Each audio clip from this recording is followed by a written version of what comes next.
¿Qué pasa? El tráfico de drogas es un negocio en el que no puede haber un desarrollo importante sin complicidad del Estado. Es imposible, literalmente imposible. Y en el caso paraguayo es factible decir que sobre todo en zonas de frontera el narco participa activamente de la política.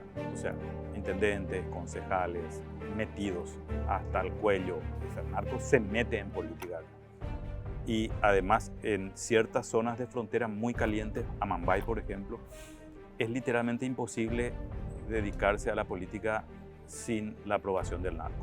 Es un riesgo para la vida. Lo que están viendo y escuchando ahora mismo en las pantallas de ABC TV, aquí por Caracú, es el recuento de las opiniones que fuimos recogiendo a lo largo de los últimos días de especialistas, de analistas políticos y de actores políticos sobre la situación apremiante que afronta Paraguay en las últimas semanas. Una realidad que ya está hace mucho tiempo instalada en Paraguay, pero de la que estamos tomando mayor conciencia debido a los últimos hechos luctuosos en la zona del Departamento Central y en particular de Asunción. El crimen organizado que ya no está solamente en la frontera, sino que ya está también en la gran ciudad, en la urbe capitalina.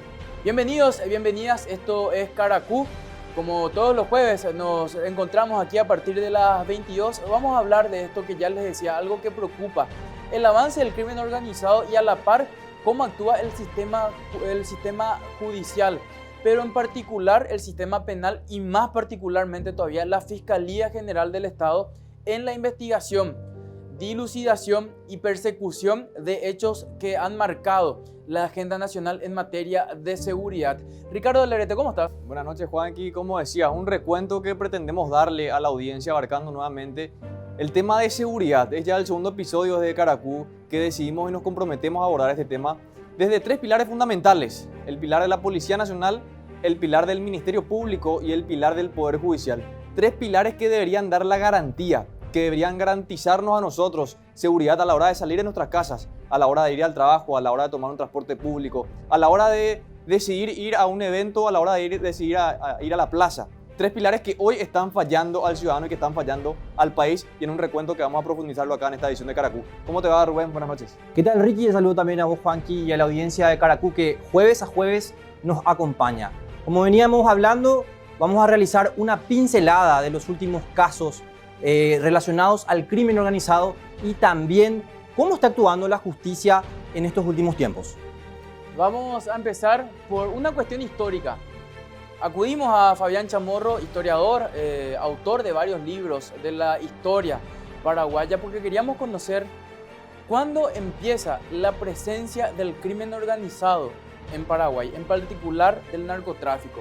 Porque hace mucho que el contrabando ya estaba instalado en Paraguay, pero en algún momento de la historia reciente aparece el narcotráfico como una figura de financiamiento del crimen organizado y ha establecido no solamente una cuestión ya de marginalidad, sino también de lavado de dinero, y ha financiado y ubicado no solamente a políticos, sino que los propios narcotraficantes se han convertido en políticos. Eso es lo que quisimos conversar con Fabián Chamorro, Ricky. Sí, y en esta primera parte vamos a adentrarnos a ese marco histórico. ¿Cómo arranca o cómo genera o cómo ingresó el narcotráfico, el crimen organizado a nuestra sociedad? ¿Cómo permeó las distintas instituciones? ¿Y cuál fue el primer paso que dio para lo que es hoy finalmente un grupo o una esfera dentro del área social en la que todos nosotros nos vemos perjudicados y por sobre todo no encontramos la garantía de seguridad? Primera parte de este material acá en Caracú.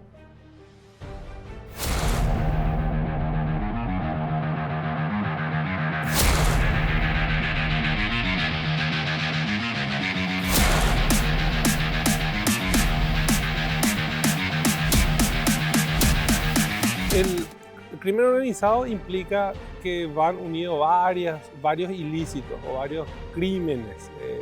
Droga unida con plata, la plata hay que lavar, etc. ¿Cómo se lava? Generalmente se compran empresas, etc. Esa temática se inicia en Paraguay ya en la década de 1970. Fines de la década del 60, principios de la década del 70, con un colaboracionista nazi, nacido francés, Joseph Ricard.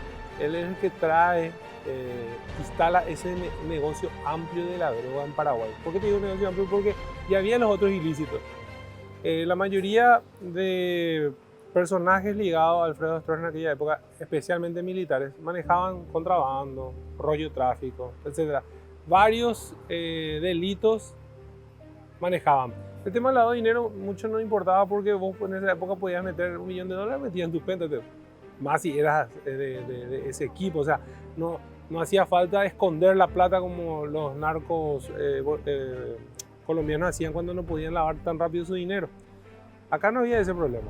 Entonces, de todas maneras, igual se comenzaron a hacer de empresas. No para ganar dinero, sino porque tenían mucho dinero, les sobraba plata, comenzaron a abrir otro tipo de empresas anexas.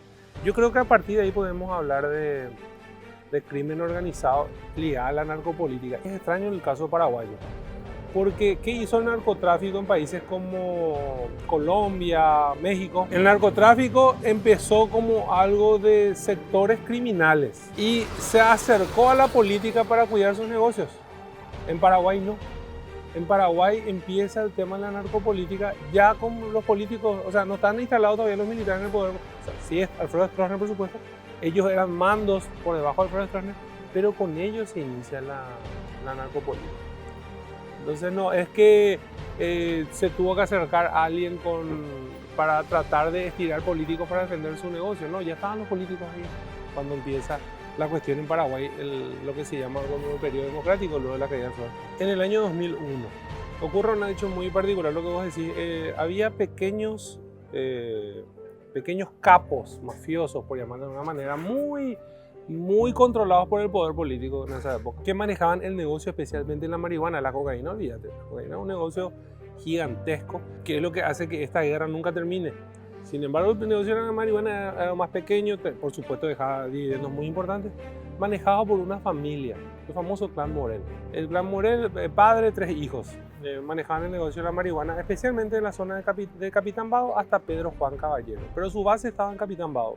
¿Por qué? Porque sus plantaciones más cercanas estaban en esa zona. Ellos no tenían rivales en Paraguay, justamente por su cercanía con el poder. Es más, uno de ellos, no estoy recordando el nombre, creo que se llamaba Raúl, que era conocido como el príncipe de la marihuana, era candidato por el Partido Colorado para ser intendente de Capitán Bado. Entonces te digo, no había una disputa, o sea, no es que los mafiosos buscaban un político para proteger su negocio, ellos mismos podían ser políticos, no había ese problema acá. Cometieron un gravísimo error los Morel, que fue protegerle a Fernandinho Beiramar, famoso Beiramar. Si quiere la gente puede googlear, una persona muy importante del narcotráfico, ya por la década de 1990 especialmente. Él era el jefe de una de las 2 facciones más grandes de drogas en Brasil.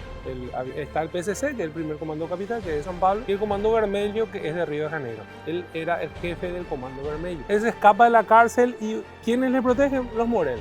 Los Morel le dicen, vení acá, Paraguay, acá nosotros manejamos todo, y que era cierto, manejaban la policía, la justicia, hasta hoy en día muchos de estos sectores lo siguen manejando. Entonces dijeron, vení acá vas a vivir como rey, no te va a molestar nadie.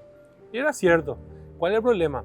Beiramar conocía ya a la profundidad lo que era el negocio de la cocaína y todo lo que implicaba el negocio de la cocaína, el lavar la plata, necesitaba lavar la plata, cuando eso no es que metían nomás sumas importantes de dinero en los bancos sin poder justificar. Entonces él ya conocía otra metodología y vino a Paraguay y encontró una aldea, un negocio primario con respecto a la marihuana, algo muy básico. Y él quiso inyectarle más volumen a eso, ya no solamente con marihuana. Cocaína, dijo, bueno, si usted maneja la frontera, vamos a traficar armas, movamos cocaína que nos va a dejar más dinero. Prácticamente el dinero dinero grande fuera de Estados Unidos se manejaba en la triple frontera en esa época. Y ese fue el error de los Morel.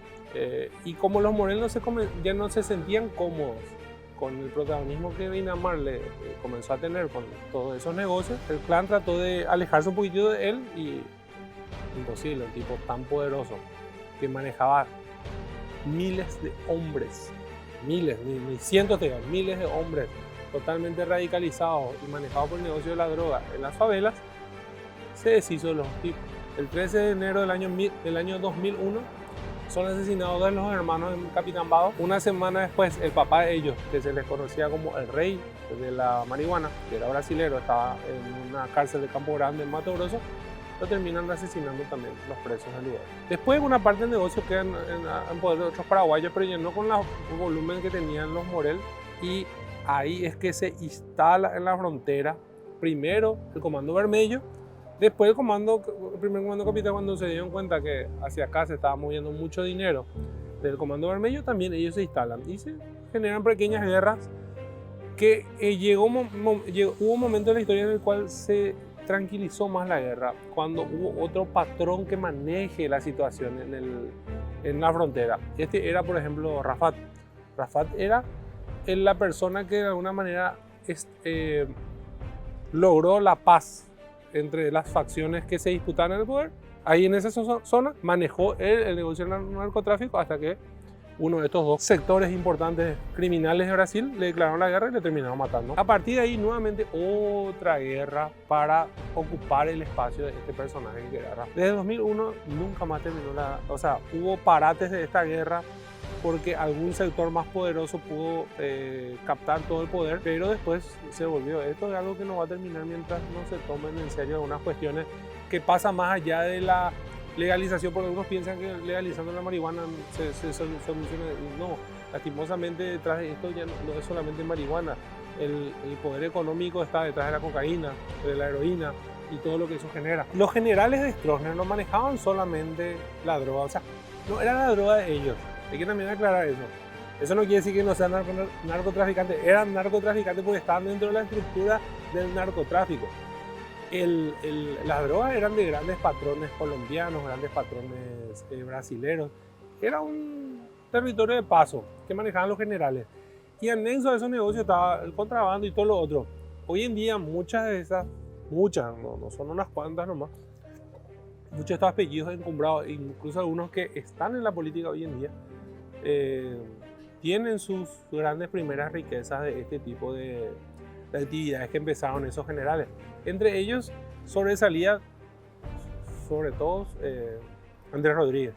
Rodríguez era el que manejaba las rutas, tenía su propia flotilla de aviones, tenía sus pistas de aterrizaje en los cuarteles. Aparecieron nuevos factores dentro del negocio, que justamente estos grupos criminales brasileños, que ellos sí ya necesitaron acercarse al poder para lograr su protección, y así aparecieron varios diputados de esa zona, algunos de ellos asesinados hace, no estoy recordando, Madaleno Silva era uno de ellos. Madaleno Silva era un concejal departamental que vivía literalmente en una casita sobre la ruta, y en poco tiempo se pudo construir mansiones.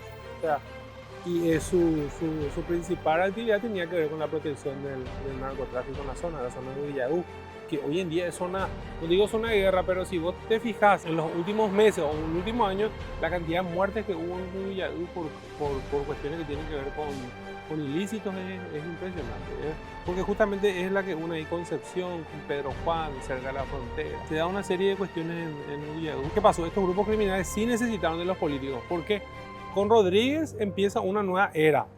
Sus generales pues se van a ir muriendo por la edad. Él mismo muere en el 97. Unos años después de dejar el poder, 4 años después de dejar el poder. Sus generales que manejaban algunos negocios como el autotráfico, y eso también fueron desapareciendo con el tiempo. Y después se crearon negocios en un grupo de estos criminales. ¿Quién maneja ahora el negocio de la droga para ver realmente estos grupos criminales de Brasil? ¿Hay personajes paraguayos importantes ligados a ellos? Sí, pero tienen que ver con la estructura de distribución, con la estructura de protección, pero el negocio grande lo manejan esos grupos criminales. No, violencia contra la sociedad no, porque es diferente. El tema colombiano fue una guerra contra el Estado para protegerle a los capos, es el caso colombiano. El caso mexicano es diferente. En el caso mexicano tenés la frontera con Estados Unidos, el mayor consumidor del producto está en tu frontera. Entonces, ¿qué es lo que hacen estos capos más en sus propias guerras? Porque ellos están dentro de sus propias guerras, le afecta a la sociedad. Son casos muy diferentes a nuestros. Nosotros no tenemos esa frontera con el gran consumidor, porque hay que ser sincero, lo que se produce en gran medida también tiene el norte como objetivo, Europa o Estados Unidos. Uno tampoco no va a generar una guerra porque ni siquiera sabemos quiénes son los capos mafiosos. Vos viste en algún momento que la Senada haya sacado un listado de estos son los tipos que son los dueños de la droga. Porque hasta ahora lo que agarraron son intermediarios. Vamos a ser sinceros, estos cargamentos de famoso del carbón y el otro no recuerdo que había caído en Villeta, de la pintura, son intermediarios. O sea, están dentro de la estructura, perfecto, pero son intermediarios, son los dueños de la droga. Ninguno de esos tipos está, dice, si uno de esos era el dueño de la droga, te puedo asegurar que iba a estar viviendo en Marbella.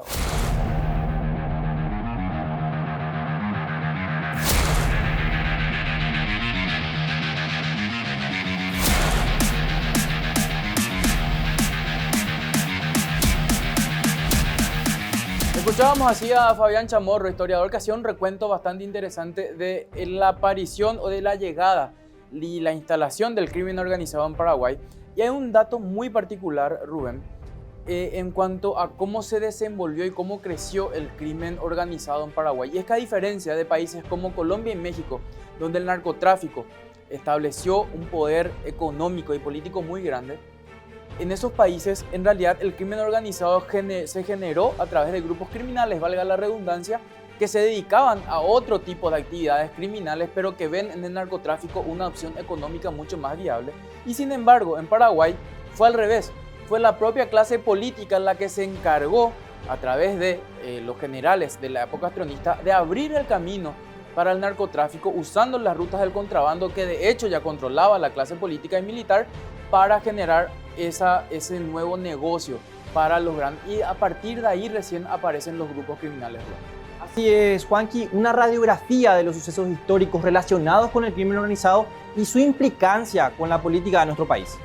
Vamos ahora también a otra cuestión más preocupante, y es lo que decíamos hace rato, y es que hasta hace apenas un tiempo reciente, lastimosamente desde Asunción veíamos al sicariato y al crimen organizado como una cuestión de frontera, como algo que era solamente de Pedro Juan Caballero, a 800 kilómetros de Asunción, de Ciudad del Este, de Salto del Guairá, del departamento de Canineyú, y sin embargo el crimen organizado y el sicariato ya llegó a Asunción. Ya no es una cuestión solamente del departamento de Amambay. Hace unos años, así como decía Juanqui, repasábamos y decíamos que esto ocurría solamente en Pedro Juan Caballero, que esto ocurría solamente dentro del territorio del departamento de Amambay, pero no, esto ocurre acá en la capital, ocurre en Asunción, ocurre en Gran Asunción. ¿Y qué están haciendo nuestras instituciones para garantizarnos esa seguridad? ¿Qué está haciendo la Policía Nacional para que personas con antecedentes, incluso de homicidio, no estén libremente en las calles y estén generando ese riesgo para cualquiera que vos o yo querramos ir al trabajo, querramos utilizar nuestras calles? ¿Qué está haciendo el Ministerio Público una vez que le imputa o decide dictaminar una prisión preventiva?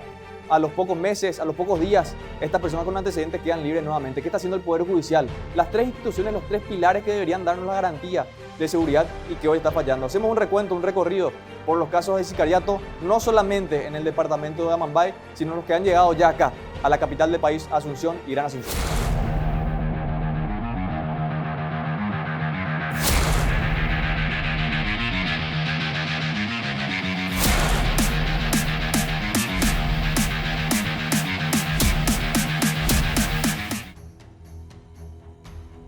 Hablar de seguridad tiene su sabor amargo y muchos sentimientos encontrados. Hay tantas víctimas de por medio que es difícil mantener la compostura.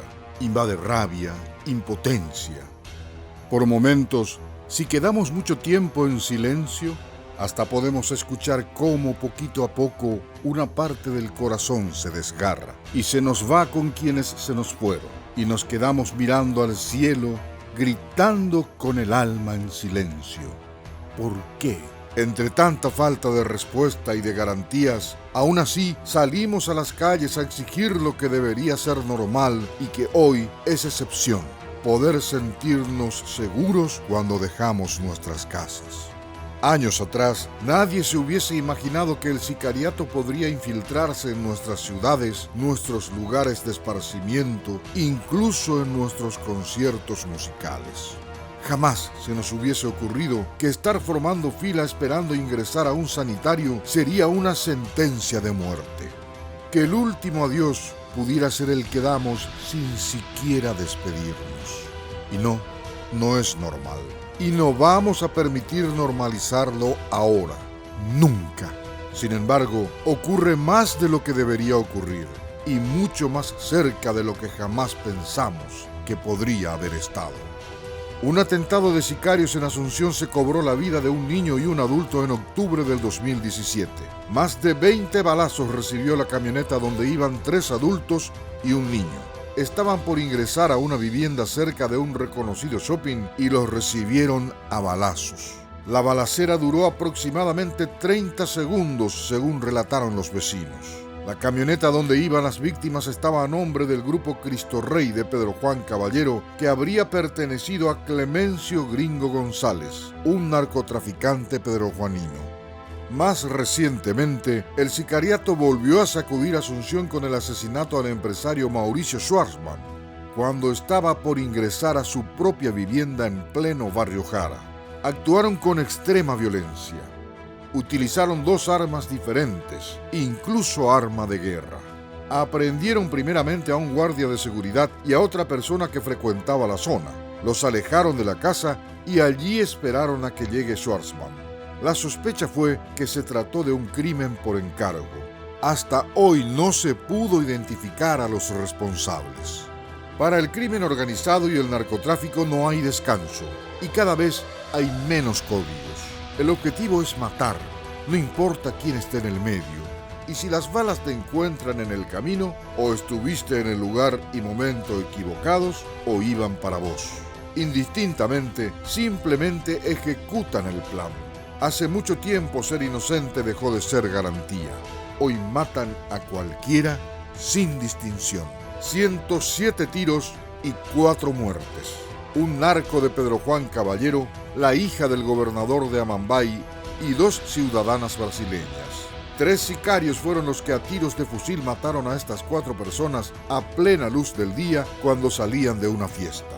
Muertes que hasta hoy tampoco fueron esclarecidas. El propio gobernador de Amambay, Ronald Acevedo, denunció que los propios policías visitaron los abogados de los supuestos criminales y les pidieron plata a cambio de no atrapar a los responsables del cuádruple asesinato. La familia del gobernador denuncia la cuasi paralización de las investigaciones a 4 meses del trágico hecho. Ya no hay límites para el narcotráfico, si es que alguna vez los hubo. Entran a matar donde reciben órdenes y las cumplen. El inicio de este 2022 en Pedro Juan Caballero nuevamente fue recibido a balazos. Sicarios irrumpieron en plena fiesta de Año Nuevo y descargaron sus municiones. Fueron asesinados 2 hombres que tenían antecedentes por homicidio y por robo. Un local bailable llamado Quincho Delgado, en el barrio Virgen de Caacupé, fue el recinto en el que se desarrolló todo. Quienes estaban listos para recibir un año nuevo no se habrían imaginado jamás que 2 hombres encapuchados ingresarían a matar a sangre fría a otros 2 que coincidieron en ese mismo espacio físico. Así, como si nada. 2 mujeres resultaron heridas en la balacera. Estaba por terminar enero y un hombre fue acribillado por sicarios frente a su negocio. Raúl Fabián Cabañas recibió varios impactos de bala en distintas partes del cuerpo por hombres que se acercaron hasta él cuando estaba frente a su local de venta de repuestos. Murió al instante.